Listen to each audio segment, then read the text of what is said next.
There's so many things that can be said about microlearning. It gives you an opportunity to, do those short chunks of pieces of learning and then take it back and turn, implement, test, come back, review, try again, and really support a coaching and mentoring approach. Hello there, and welcome to today's episode of the Easy EdTech podcast. If we haven't met yet, my name is Monica Burns. I'm a former New York City public school teacher, still here on the East Coast, and I've been out of the classroom for a few years, leading professional development for educators and writing about all things EdTech on my blog, classtechtips.com. You may be used to joining me on Tuesdays when new episodes of the podcast normally go live, but today I have a special bonus episode for you in partnership with Britannica Education. I'm excited to bring you another special bonus episode on a Sunday. Before we jump into today's conversation, a quick reminder. You can head to my website, classtechtips.com/podcast, for all of the show notes and resources for today's episode. And if you're listening to this episode on a podcast player, maybe Apple Podcasts, Spotify, or Google Podcasts, well, then you'll see a link in the description that you can click on as you're listening today, and it'll take you to all of the resources that I mentioned. I'm delighted to have Britannica Professional Learning on board once again as the sponsor for this episode. Their mission: to foster and nurture extraordinary educators, providing them with tailored professional learning strategies designed to help both educators and learners flourish. They're all about activation, enrichment, and growth. Britannica Professional Learning delivers professional development aimed at bolstering teachers' product knowledge, refining their teaching prowess, and stimulating student progress. So why not take your educational practices to the next level? Empower your students and yourself by dropping by britannicaeducation.com. There you'll unearth the multitude of ways they can assist you in reinventing your classroom. Today's episode is titled How Microlearning is Reshaping Professional Development, a bonus episode with Britannica Education. And you'll hear from Lori Lynch, the Vice President of Professional Learning at Britannica Education. We talk about the ways professional development has changed over the past few years, including how schools and districts have used microlearning to address teacher burnout. Let's dive into the conversation. Welcome to the podcast. I am so excited to chat with you today about professional development and microlearning. But before we dive in, can you tell everyone a little bit about your role in education? What does your day-to-day look like? Hey, thanks, Monica. This is Lori Lynch. I'm the Vice President of Professional Learning for Britannica Education, and I've been in the educational space for quite some time. I began teaching in early childhood and, really dived into project-based learning and Reggio Emilia effect, which was something very new back when I was first beginning to teach, and just really enjoyed working with parents and teachers, and kind of grew to love the professional learning side of things as I was evolving as a teacher, and got involved in 2005 in the EdTech industry, and have been there ever since in some capacity, and have experienced professional learning over the last 18 years as a continuously evolving landscape. The days of us all gathering in August to do our one day of professional learning and all vendors marching through, those are really gone. And the creativity we've had to bring to the place of professional learning begins and ends is so different. And we just have to make sure we're on the pulse. So I'm excited to be talking with you today and getting a chance to describe some of the things that we've been able to see over the years. Yeah, and the evolution that you mentioned in the professional learning space is what I'm excited to chat with you about too. We're talking about how professional development is changing, and how would you characterize the current state of professional development in the education space? What are some of the challenges? What are some of the opportunities here? Well, I think the pandemic has taught us many things. I think first and foremost, the immense talent we have in the educational world on the ability to pivot on a dime. So not only us in the ed tech space, but also just teachers in general, educators in this in this universe had to pivot, and digital became just a demand. There was just no other way around it. But also what we've learned is that it's easy to get burnout on that too. So digital learning, webinars, web-based PD, all those things have been great for us in this time frame, but they've also been easy to get crispy fried, a little burnout on those particular areas. And so it pushes us to be more creative.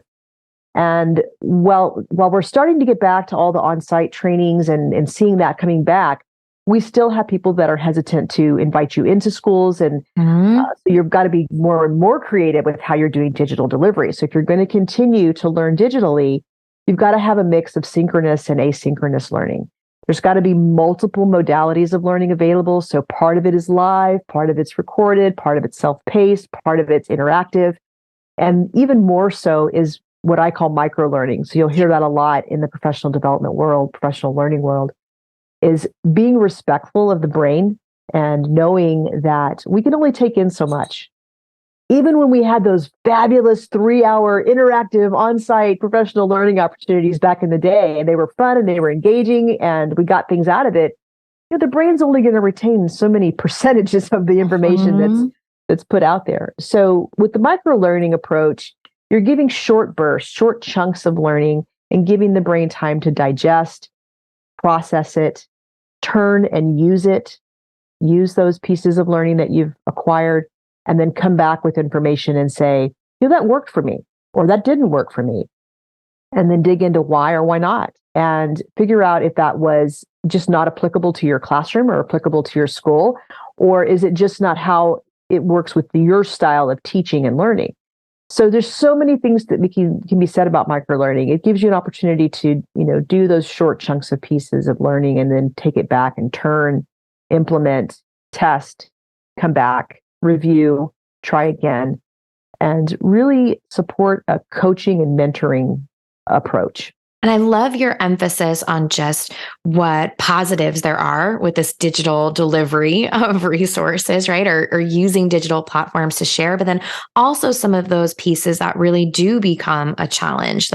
How long can we sit in one space, whether it's physical, right, with other people around us, or it's on Zoom, like we're recording this podcast episode today, and really looking for a model that, you can tailor to the learning needs of a wide variety of educators. So let's come back to this idea of microlearning that you mentioned, because I really want to unpack this concept for someone who's maybe never heard it, maybe heard it, but not experienced before, or has experienced it, enjoyed that experience, and really wanting to, bring it into the work that they do with their colleagues. So can you explain a bit to us, just what exactly is this concept of microlearning? Why are more people talking about it in the context of PD? And maybe if you have an example or two for a listener to just wrap their head around what it might feel like to be in a microlearning environment. It's interesting. You can do microlearning in lots of different ways. And I think probably the one that you hear the most about is more of like a modularized approach. So if someone were to subscribe to some self-paced or asynchronous learning, then they're going to go into that module approach, which means maybe it's a 15-minute module of content, and then there's going to be something to go and do.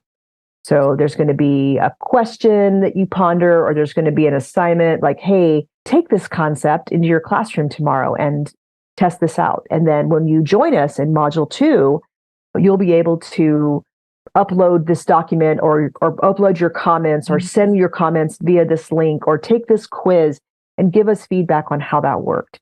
So there's connective tissue in between those short, small broadcasts that are pre-recorded. And again, self-paced. So you've set a time frame. Maybe it's something you need to get done in the first month of school, or maybe it's something that your principal has said, hey, you need to get this done before the first semester is over. So you've got that self-paced approach. You can go in, but again, creating connective tissue between each module of learning is what keeps us accountable to the information, a check for understanding. If you're just going in and watching something and there's no accountability and no check for understanding, we can all press play. We can all press play. We could let something roll out for 8 or 12 minutes and not really gather the information. And then at the end of the day, it doesn't help us. It doesn't feel like we can turn and implement something. We haven't really absorbed it.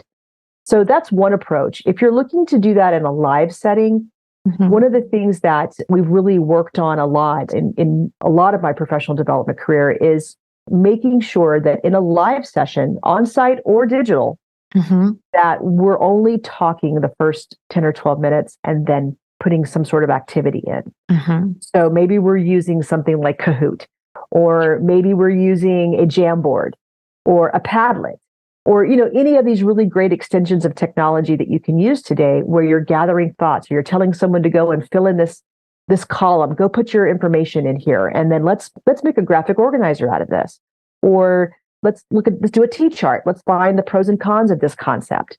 And so we're going and we're doing something, or we're turning and talking, or we're doing a breakout room in a Zoom session where we have facilitators with us in the room and we're taking on that question for 4 or 5 minutes. And then we're returning back to the main session and we're re-engaging in the next step. And again, 10, 12, 15 minutes maximum. And then we stop and then we go do something else.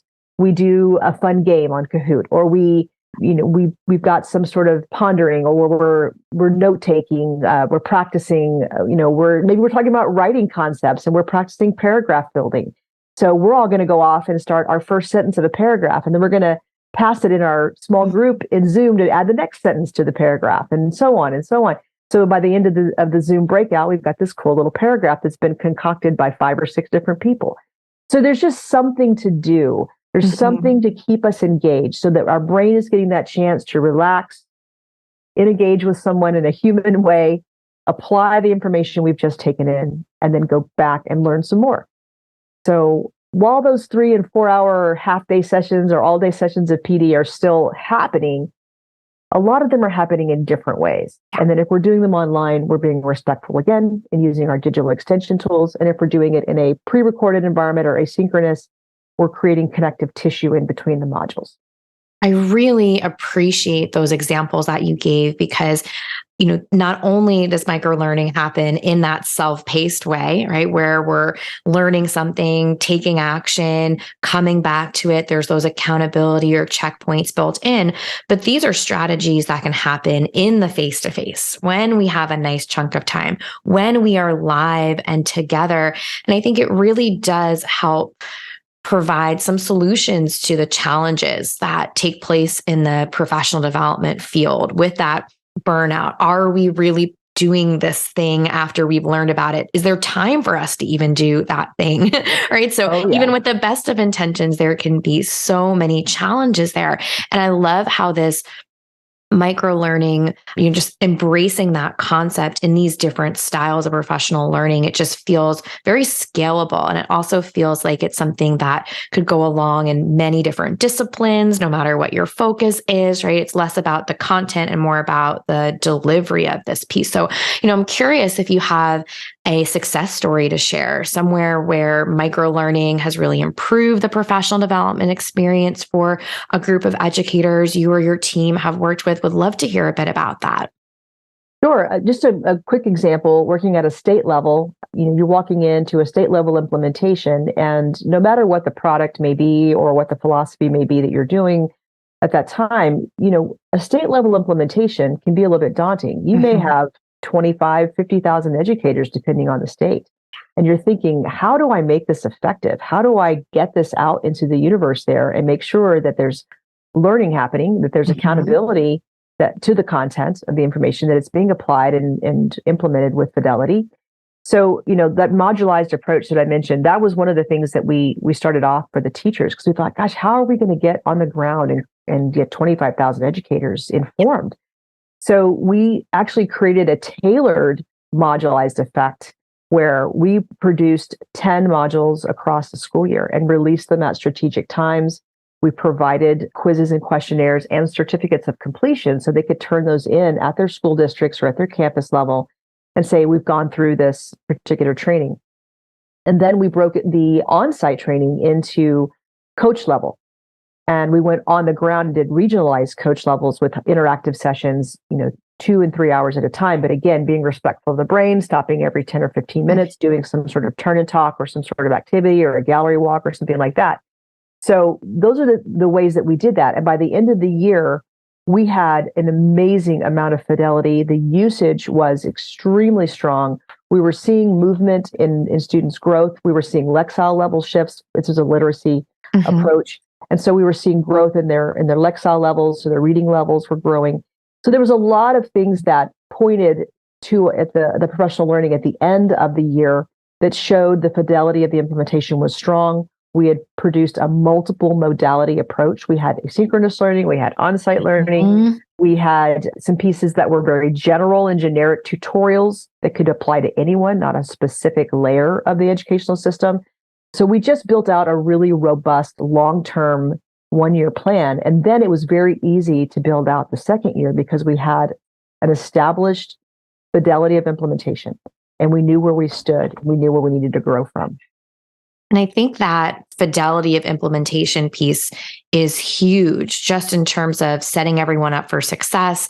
The buy-in is there. That's where you can really have the scaling and just the different modes of interacting with content, right, is something that you've mentioned a few times, right, over the course of our conversation today, whether that's something that, is prescribed for a group, that it's going to be a hybrid model, or that this is the best way to engage with this type of content, or perhaps it's the choice that's the best fit for that educator's schedule that year or the way that they like to learn or dive into different types of content. So it's really interesting to think about how a concept like microlearning in a professional development space can really go in so many different directions, that tailored piece, like you mentioned already. So, I'm curious, what are you working on at Britannica Education specifically? What's happening now or what's coming down the pipeline in the future?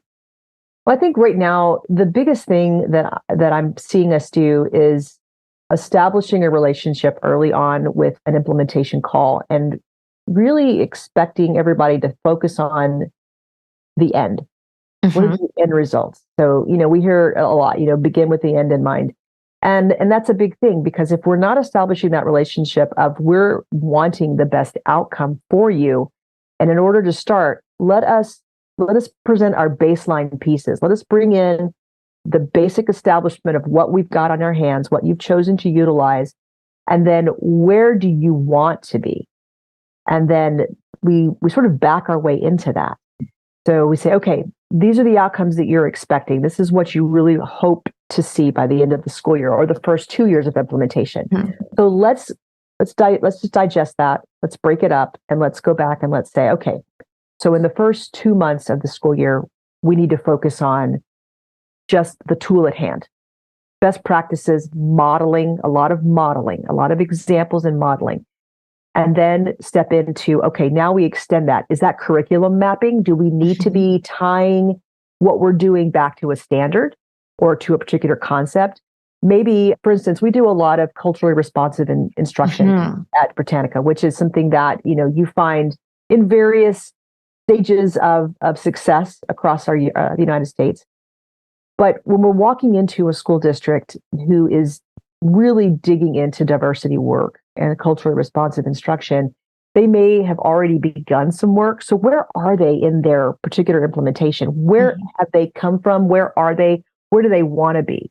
So we're not just walking in the door and presenting this really baseline CRI type instructional thing where they're like, oh, okay, we've already heard that approach. We've already addressed that. We're already doing the work. Take me a step further, Lori. Okay, well, talk to me about those philosophies.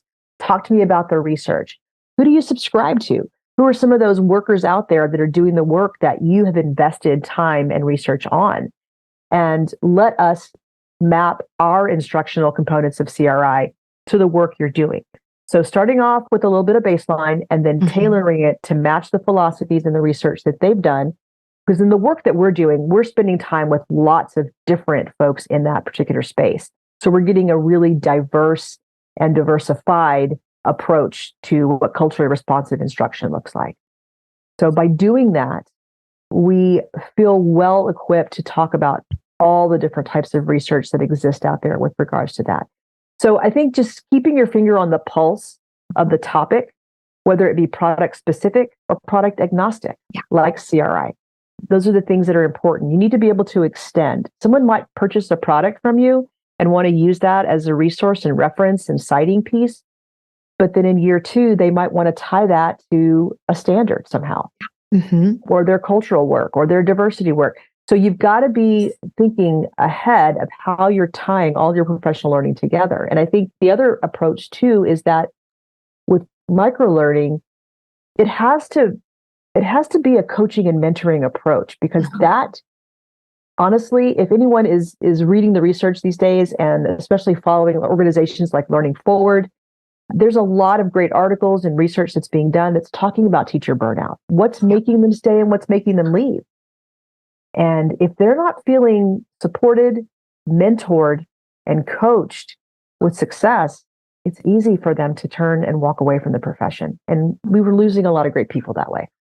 And I really love your emphasis on the microlearning component that might feel more digestible for someone who is feeling burnout or overwhelmed, or like there's so many things on their plate. So even at that educator level, as well as the level where you might plan for a multi-year initiative, but want to be respectful of the work that's already started or the ideas that have already come to the table around a particular topic. So that idea of tailoring the professional learning experience, even just at all the different points of contact that you have, I think is a really special thing that I just want to make sure, I emphasize, right, as we're, finishing up our conversation here together. So Lori, if folks are listening to the call, I have a post that I'm going to link out to that's already up on the blog, exploring some of these resources. So they'll be able to find that, as well as going straight out to your homepage. But where can people connect with you? Where can they learn more about your work?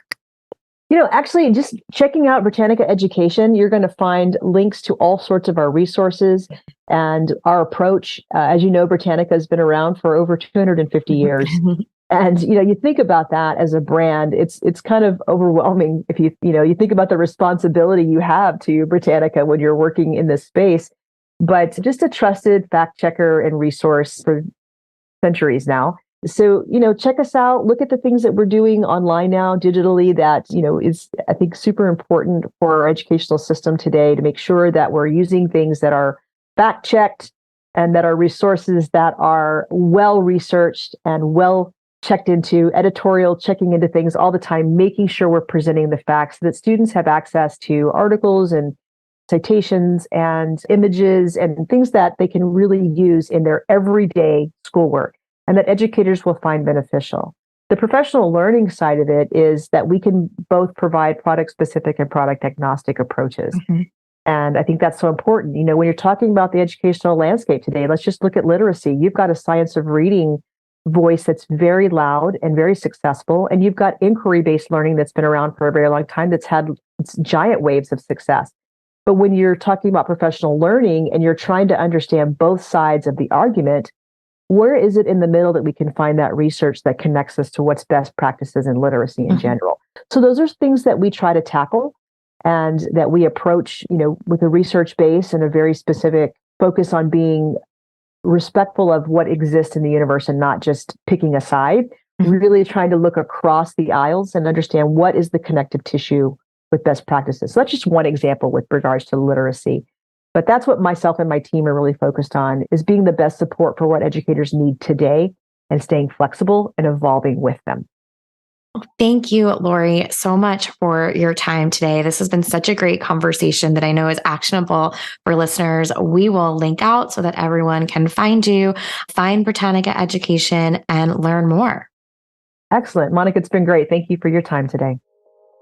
It was so much fun chatting with Lori for today's episode, and I want to finish up like we always do with a few key points to make this EdTech easy. Establish a baseline when starting a new professional learning initiative. Embrace the connective tissue between microlearning experiences. Explore different PD models to address teacher burnout. Remember, you can find the show notes and the full list of resources from this episode at classtechtips.com/podcast, including all of the ways to connect with the team at Britannica Education. Thanks so much to Britannica Professional Learning for sponsoring this episode. Their mission to foster and nurture extraordinary educators, providing them with tailored professional learning strategies designed to help both educators and learners flourish. They're all about activation, enrichment, and growth. Britannica Professional Learning delivers professional development aimed at bolstering teachers' product knowledge, refining their teaching prowess, and stimulating student progress. So why not take your educational practices to the next level? Empower your students and yourself by dropping by BritannicaEducation.com. There you'll unearth the multitude of ways they can assist you in reinventing your classroom. If you're listening to this podcast on Apple Podcasts or Spotify or maybe another favorite app, don't forget to hit the follow button. When you follow along with the podcast today, each new episode will download for you automatically. That way you won't miss anything new on the podcast feed. If you have a moment and are feeling extra helpful today, please leave a rating or review for the podcast. It helps other educators find this podcast when they're searching for topics like EdTech in their podcast app. This is especially useful on the Apple Podcast app and the Spotify app. Have a great week and check back on Tuesday morning for this week's new episode.